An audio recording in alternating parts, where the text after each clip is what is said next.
Na inicijativu rodičov u predškolskej ustanovi Bambi za skuli odzeljenje Ciciban u ruskim Keresture formovana grupa za celodňové prebuvanje za deci, ktorí šlidujú coho roku budu chodziť do školy. Oni majú pravo prísť od 5:30, tu sú do 2:30. I teraz, ktorí roditelji jak priveze, može do 7:30 prihodza, keď jak frištik i već odhodza, komu jak odvituje posle poludzenku, a od 8 do 12 robia program i aktivnosti, ktorý še robi u ovodi u predškolskej ustanovi.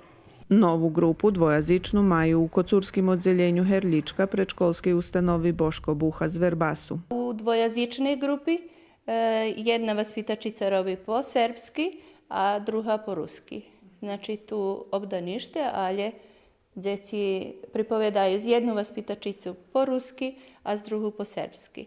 Za obidva predškolske ustanovi, jak i za Đurđovsku, dzetiž je zorganizovane odzeljenje na ruskim jaziku charakteristične zmenšane číslo djecov, ktorí še nárogu píšu do 1. klasy.